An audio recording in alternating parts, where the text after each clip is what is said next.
Welcome back to Nala Talk, where we discuss updates on the field of genetics testing, especially its implementation in clinical settings. My name is Fadli, pharmacist and product lead in Nala Genetics. Jadi hari ini kita kedatangan tamu spesial lagi, namanya Kak Baita Palanggatan. Beliau adalah seorang dosen dan juga researcher dari Universitas Indonesia yang saat ini sedang meneliti bersama MRCCC atau Mukhtar Yadi Cancer Center tentang kanker payudara. Jadi beliau sudah bekerja sama dengan kami dan juga MRCCC untuk selama 3 tahun sejauh ini. Selamat sore, Kak Baita, apa kabar?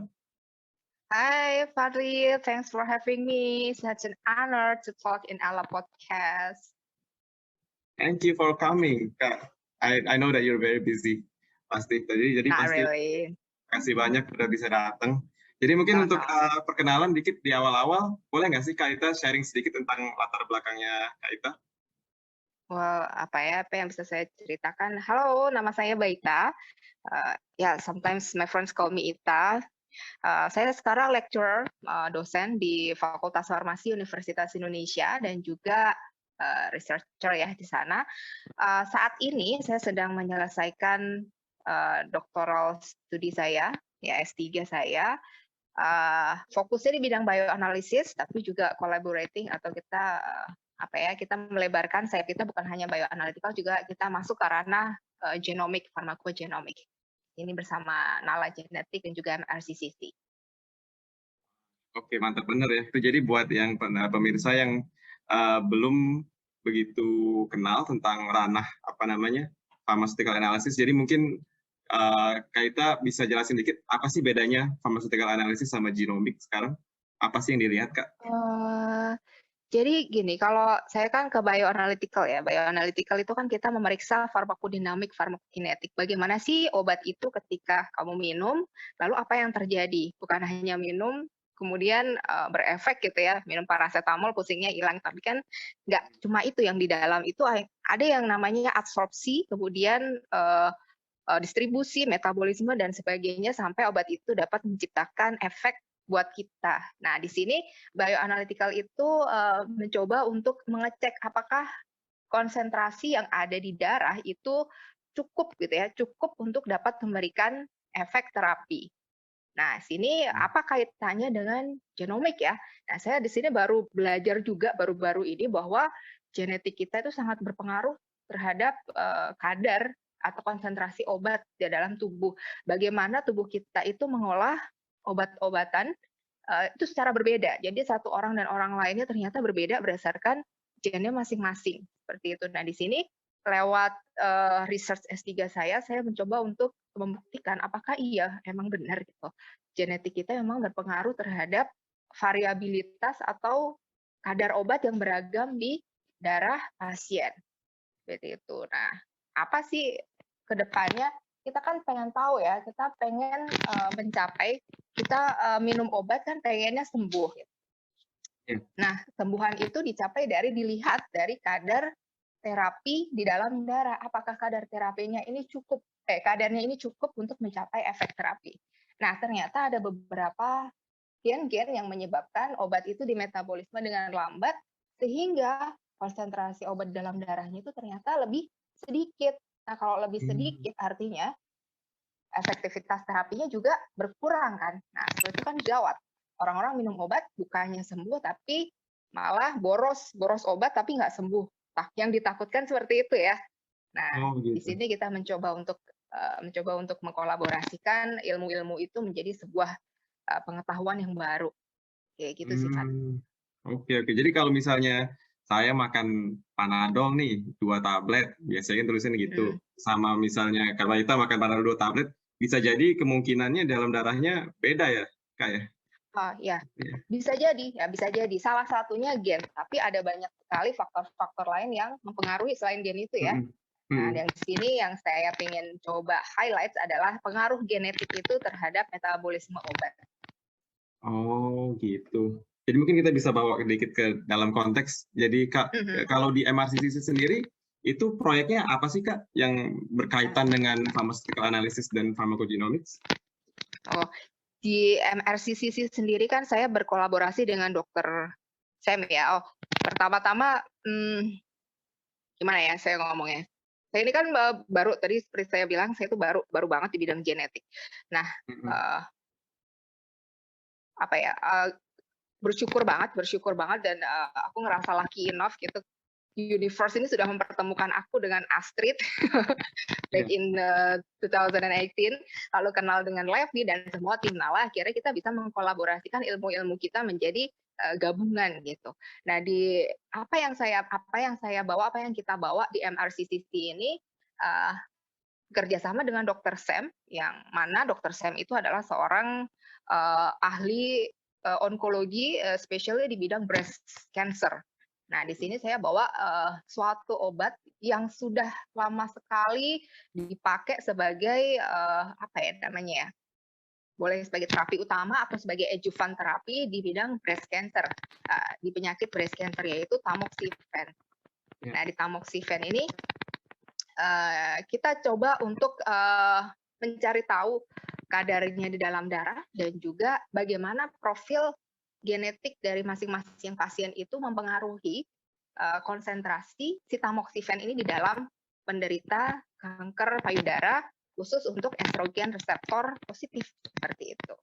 Dan juga tambahannya adalah kita dari input itu ya, dari input itu kita kan bisa memprofiling si pasien-pasien itu, kemudian kita coba adjust adjust dosisnya. Dosis tamoxifen berdasarkan profil genetik dari masing-masing pasiennya. Intinya itu sih yang saya kerjakan dengan Nala Genetik dan juga dengan MRCCC Dr. Sam. Oh gitu, Kak. Tapi boleh nggak sih tanya, Mm. kenapa sih harus di-adjust itunya obatnya, Kak Wita? Soalnya kan kalau misalnya saya bayangin kan Panadol ya nggak usah di-adjust, makannya segitu-segitu aja, masih Mm. hilang-hilang aja kan sakit kepalanya. Ya. Kenapa tamoxifen perlu?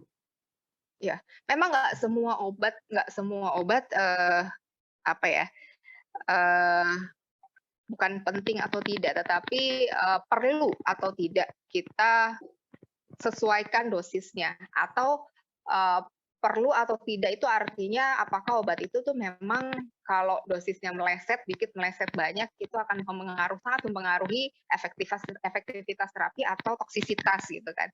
Nah, kalau Panadol sendiri sepertinya tidak ada masalah ya dengan itu karena dia range terapi ya, kalau kita ngomong di farmasi range terapinya juga tidak sempit gitu. Dan bukan termasuk obat yang apa ya, berbahaya jika dosisnya salah gitu. Dosisnya salah sedikit. Nah, kalau tamoxifen ini kan kita bicara mengenai kanker payudara. Dan tamoxifen sendiri ini di metabolisme oleh CYP2D6. Nah, ini nih CYP2D6. CYP2D6 sendiri ini adalah suatu enzim yang mana dia itu perannya adalah memetabolisme si tamoxifen ini menjadi bentuk aktifnya. Jadi tamoxifen sendiri itu sebenarnya bukan bentuk aktif. Artinya apa? Kalau dia tidak diubah menjadi bentuk metabolit aktifnya, tidak dimetabolisme dengan baik, dia tidak akan menciptakan suatu efek terapi. Gitu. Atau kita sebut prodrug. Nah, Iya. maka si prodrug ini harus di metabolisme dulu lah. Nah, si CYP2D6 ini yang berperan penting dalam metabolisme si tamoxifen ini menjadi endoxifen, yang mana endoxifen itu adalah si metabolit aktifnya. Nah, apa tuh? Nah, bahayanya adalah kalau misalnya masing-masing, tadi kan kita bicara genetik ya, masing-masing mempunyai gen yang berbeda-beda. Ada yang ternyata dari hasil, ini udah bisa langsung saya Langsung aja, Kak, itu menarik sekali ya. Go ahead. Saya spill dikit mengenai hasilnya ya. Jadi setelah kita research dari 151 pasien, ternyata 40% itu adalah intermediate. Apa itu intermediate? Metabolizer, artinya dia bukan normal ya. Kalau normal itu kan orang-orang yang normal gitu. Nah, kalau intermediate itu dia mempunyai gen-gen yang menyebabkan si metabolismenya ini berkurang. Iya. 40% itu banyak loh. 40%, artinya 40% dari pasien kita mungkin saja dapat efek terapi yang kurang daripada yang sisanya, yang normal metabolizer. Kan rugi di biaya, kasihan juga di pasiennya, gitu kan. Iya. Nah, apa tadi? Nah, Maka itu yang harus kita coba adjust supaya pasien-pasien yang intermediate itu, pasien-pasien yang mendapatkan yang kemungkinan tidak mendapatkan efek terapi yang sama, itu bisa mendapatkan efek terapi yang sama lewat dose adjustment, seperti itu, Oh, gitu. Fadli. Dan Iya. itu juga sudah dibuktikan profil genetik dari pasien yang intermediate, yang normal ya, yang gennya ada variannya, yang gennya normal atau wild type, itu sudah dibuktikan dengan konsentrasi dalam darahnya. Bahwa memang benar orang-orang yang pasien-pasien yang intermediate itu ternyata kadar dalam darahnya itu lebih rendah daripada yang normal metabolizer, dan itu berbeda secara signifikan.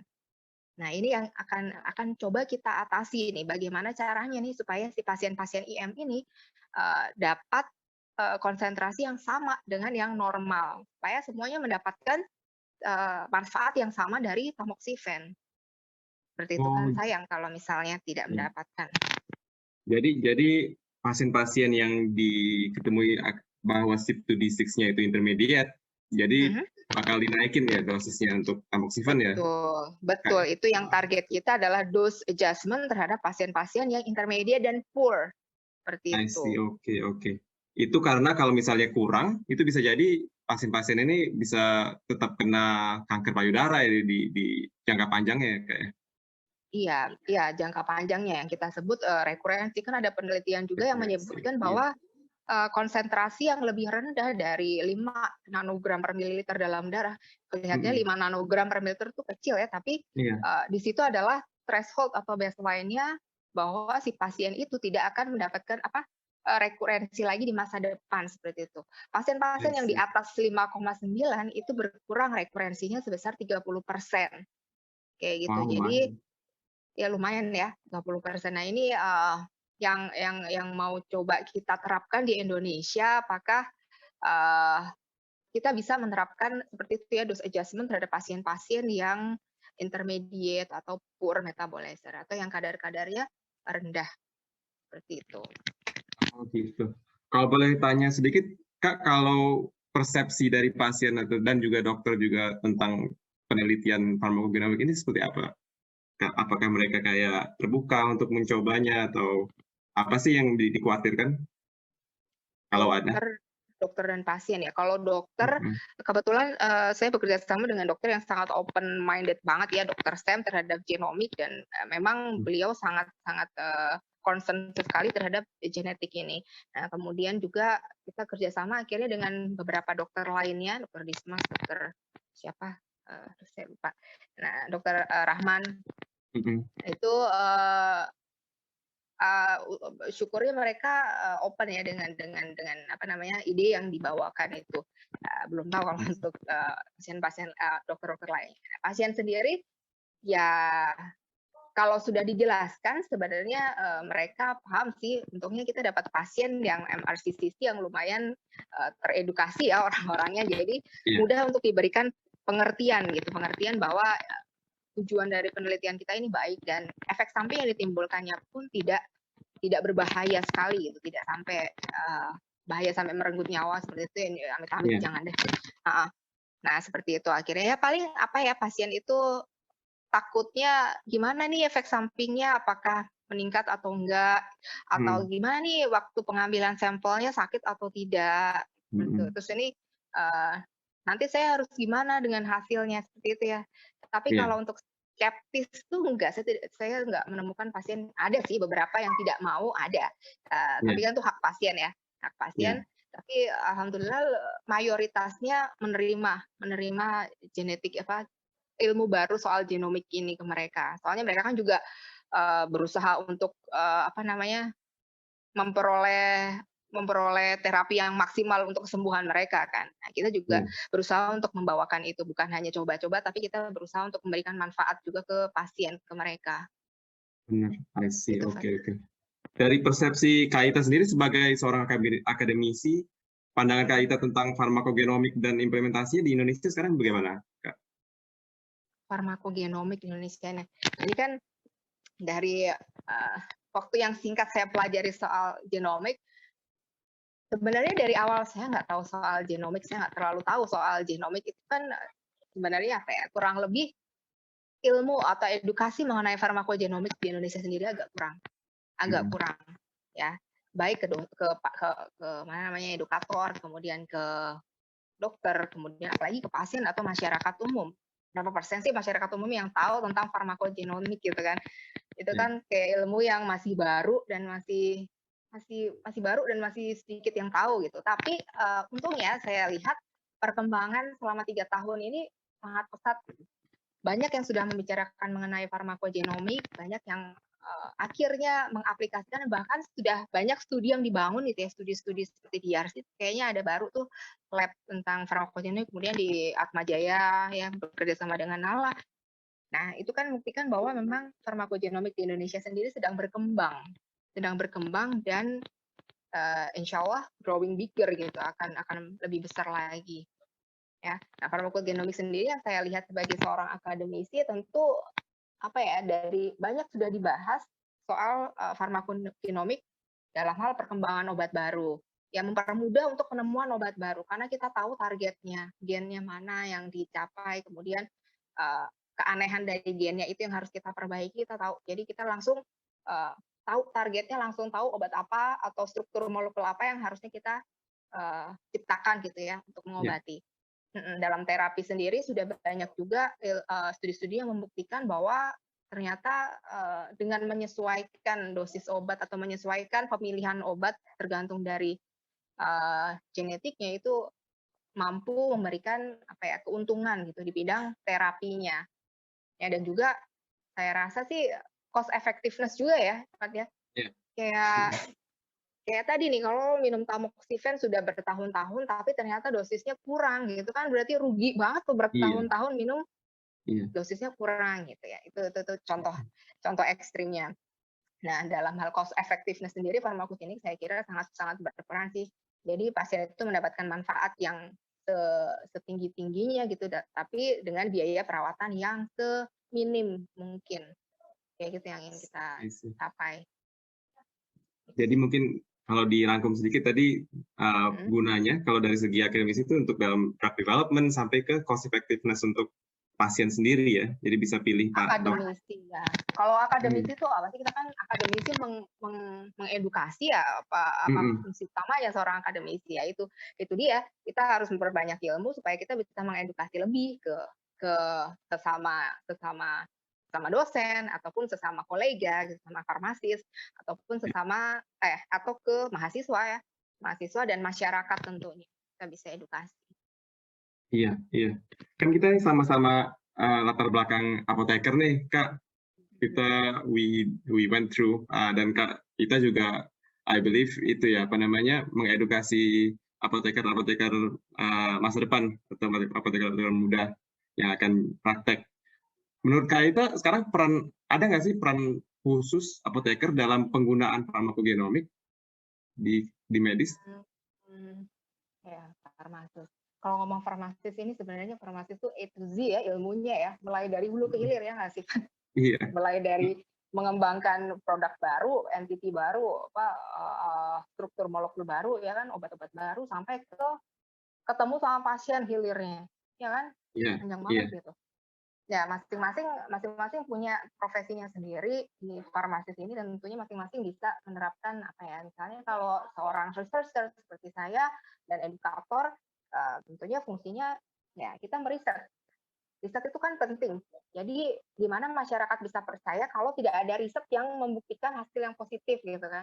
Iya. Fungsinya researcher ini adalah melakukan riset. Kalau researcher itu percaya bahwa farmakogenomik ini memang berperan, maka do research, more research yang akhirnya kita membuktikan baik itu negatif atau positif hasilnya ya bahwa ya inilah peran farmakogenomik dalam dunia kesehatan, dalam terapi yang lebih baik seperti itu sehingga masyarakat bisa lebih percaya, dokter bisa lebih percaya, kemudian kita bisa merasakan manfaat lebih dari farmakogenomik itu sendiri. Edukator tentunya kita memberikan basic-basic ilmu ya yang supaya mahasiswa kita tuh tidak nol besar soal farmakogenomik ya nggak ketinggalan sama perkembangan zaman kayak gitu. Kemudian kalau ya industri pemerintahan ya masing-masing mungkin punya fungsinya sendiri.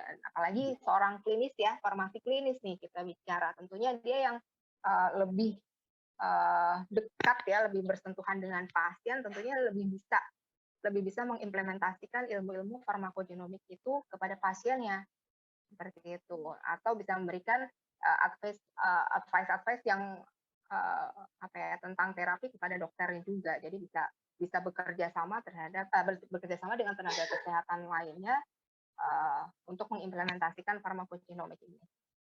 I see, I Gitu. see. That sounds interesting. Ya, latar belakangnya atau keadaannya juga hampir-hampir mirip dengan yang ada di Singapura sekarang ya. Apa namanya, edukatornya ingin mencoba bukan memajukan farmakogenomics just for the sake of pushing it through, tapi juga biar bisa jadi alat yang berguna untuk pasien ujung-ujungnya kan ya. That's true. Iya. Ya, kita kan do research itu bukan hanya apa ya, cuma pengen tujuan yang ya tujuan saya untuk riset ini hanya untuk membuktikan apakah ada korelasi, kemudian membuktikan kecil skupnya ya. Tapi tentunya dari riset-riset yang kecil-kecil hasilnya ini kalau dikumpulkan pasti apa ya, saya yakin suatu saat akan menjadi sesuatu yang besar. Dan tentunya berguna buat pasien, bukan hanya untuk researcher ya. Kalau kita riset bukan untuk diri kita pastinya. Bagaimana riset kita itu bermanfaat untuk pasien, buat masyarakat. Oke. Mungkin pertanyaan terakhirnya nih ya, Kak ya, dari saya, apa sih harapan Kak Ita untuk penggunaan tes farmakogenomik atau ilmu farmakogenomik itu sendiri di Indonesia?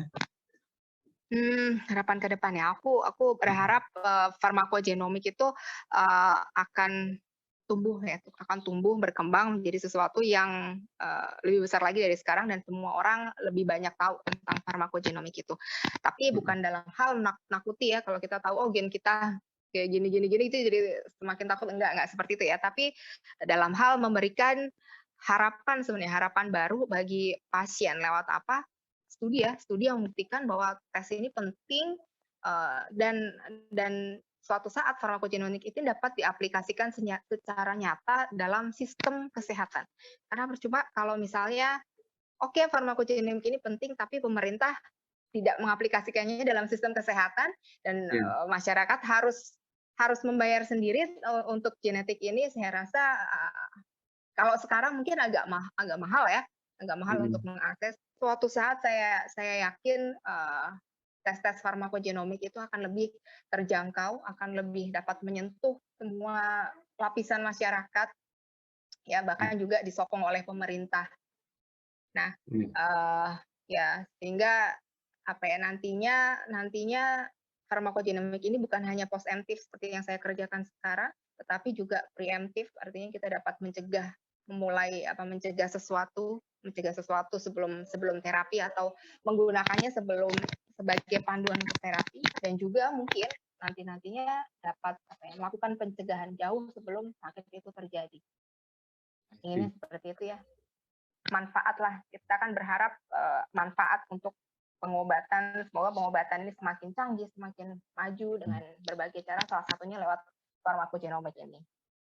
Iya, tema untuk farmakogenomic testing itu di cover oleh pemerintah itu memang selalu muncul ya di semua setiap kali kita interview tentang dokter-dokter itu. Memang harus bisa affordable, buat apa ada teknologi kalau misalnya rakyat juga nggak bisa pakai. Betul, nggak bisa merasakan karena terlalu Iya. Dan kita coba sekarang lagi berusaha untuk itu dengan membawa lebih banyak evidence ya, Kak ya, biar bisa influence pemerintahnya.